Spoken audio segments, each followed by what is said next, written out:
Hello, my friends. This is Marva Riley, and thank you so much for tuning in to my channel today. And today I want to tell you a story, a true story about one of my very dear family members, my 18-year-old granddaughter. So my 18-month-old granddaughter. My 18-month-old granddaughter recently started running a fever and lost her appetite, very fussy, and started having diarrhea. They took her to see the pediatrician and they did some blood tests, and it showed that she had bacteria in her blood, salmonella bacteria in her blood. So, and the pediatrician instructed the parents to take the child to the emergency room and have the hospital admit her. So they did.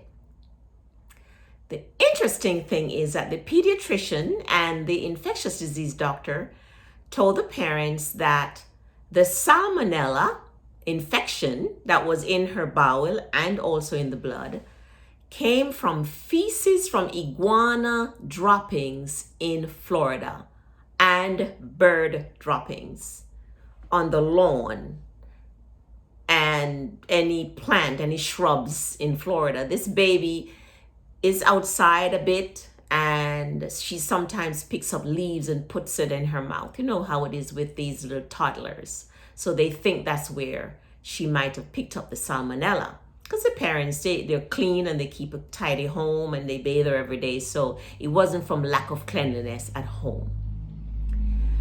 Now, I wanted to add that little piece because I'm sure that many people would not correlate salmonella with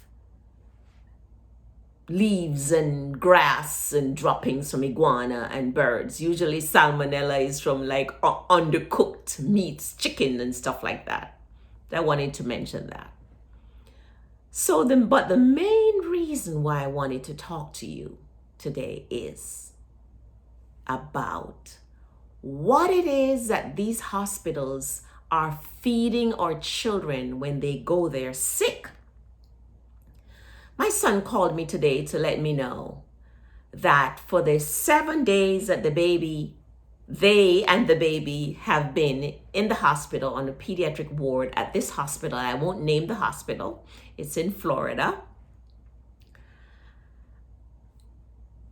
The food that they've been serving this 18-month-old baby and the parents, because they send so much food that both parents can eat and the baby, was all junk. An 18-month-old baby, they're sending hot dog and hamburger and chicken tenders and waffles and Fruit Loops and Cheerios. Those junk. He told me that one day they sent up a cup of a fruit cup, but all the other days is junk. Okay, junk. Fruit Loops and Cheerios cereal with milk, for example. Never any vegetables, no fruits. This baby never eats junk at home. She eats vegetables. I'm her grandmother. Okay, so I'm going to make sure that my kids are feeding my grandchildren properly. These babies eat fruits and vegetables and nuts and cooked meals. Never any cereal or junk.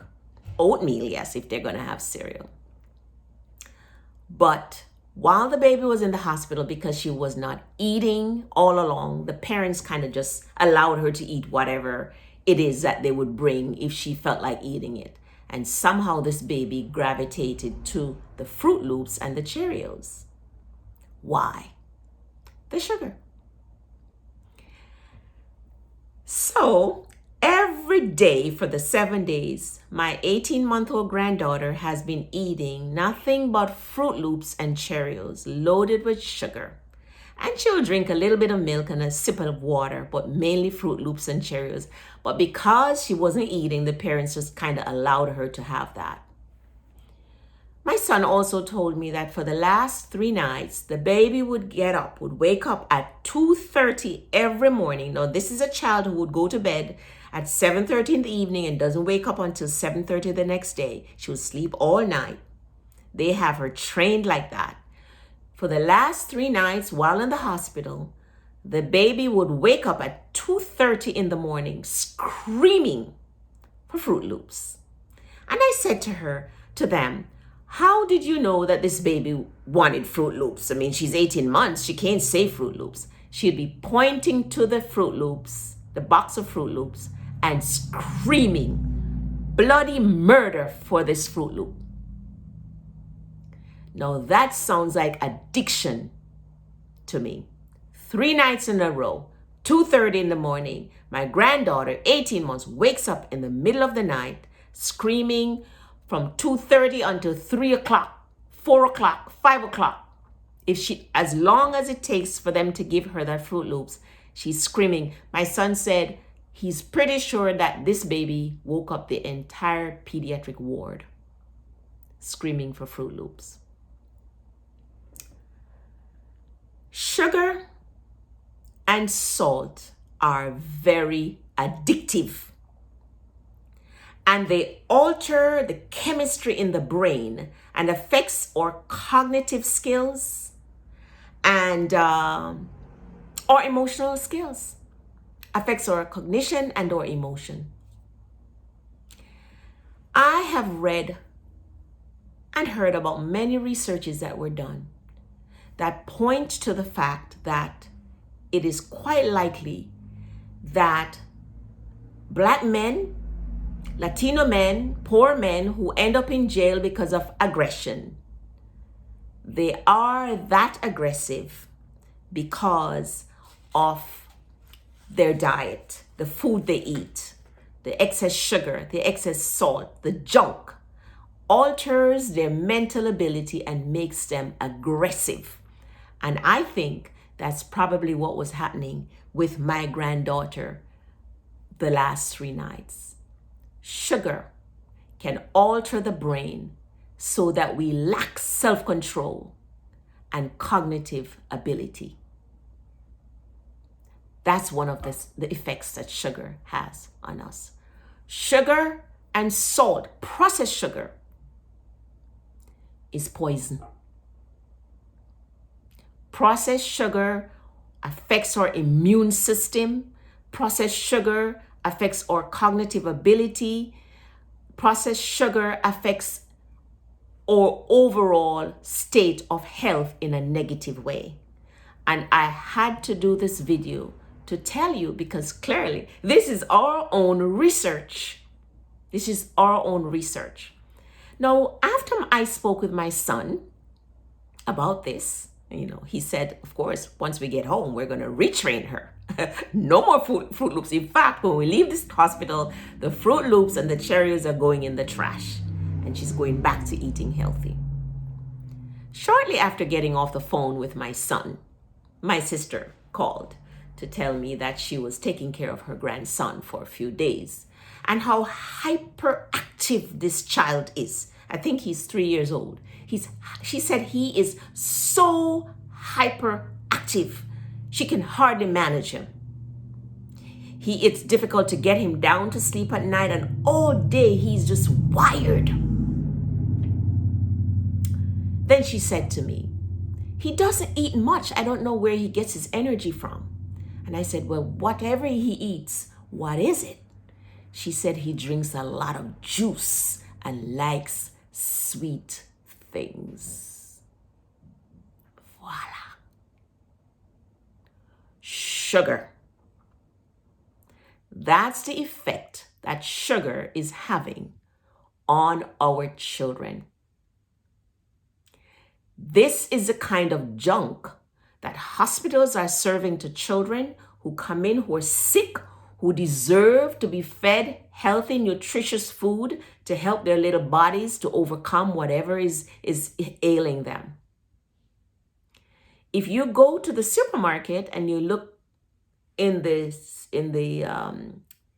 cereal aisle, pick up any box of cereal other than oatmeal, plain oatmeal, of course, you'll see that all these cereals are loaded with processed, unhealthy sugar and salt and many other things that you can't even pronounce the name of some of these additives to the cereal.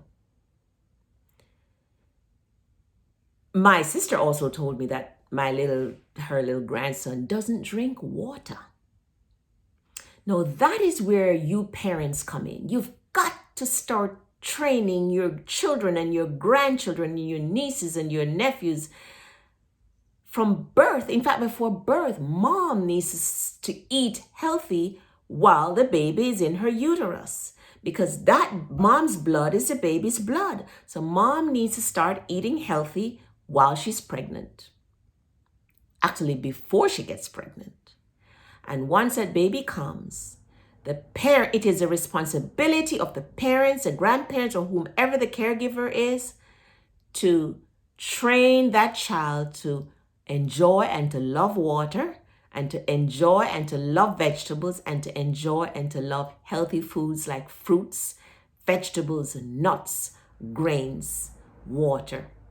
If you have to give your baby fruit juice, make your own fruit juice. Add water to the fruits and blend it out and give it to the baby. And you could do fruit infused water. Once a physician says that your baby can have solids, start giving your baby healthy solids. Make your own pureed vegetables, pureed fruits. Don't buy that canned stuff off the shelf in the supermarket, because they have additives to preserve them. Okay? Hand your your toddler a piece of apple, whatever fruit, or blend it out and give it them to eat. If you start training that child to eat healthy from birth, that will follow them throughout their life, and they'll be a healthy adult, healthy mentally, emotionally, and physically. They will not have to deal with obesity and all the illnesses that are related to obesity. I had to share that story with you because I am really, really very angry. I'm angry, yes, because the hospital should know better than to be feeding an 18-month-old sick baby junk. It is the hospital's responsibility to provide healthy, nutritious food to our children when there are patients there. And it is the school's responsibility to provide healthy, nutritious food to our children while they are students in our school. Our children deserve that. And we must hold these institutions, the hospitals and the schools, responsible for feeding our children nutritious food. I'd love to hear from you. Please post your comment below. I'd love to hear your take on this. We are what we eat. Food kills, or food heals. So we need to eat healthy, nutritious food every day, and we must learn to enjoy water, fruits, vegetables, nuts, grains, roots, water, sunlight, meditation, excellent sleep. All of that I cover in my book, Eat, Sleep, Meditate, A Nurse's Guide to Health. Take care, my friends, and take care of your children and your grandchildren and your nieces and your nephews and your neighbors' children. Take care of our children. They are our responsibility, and hold those institutions responsible for serving our children healthy foods.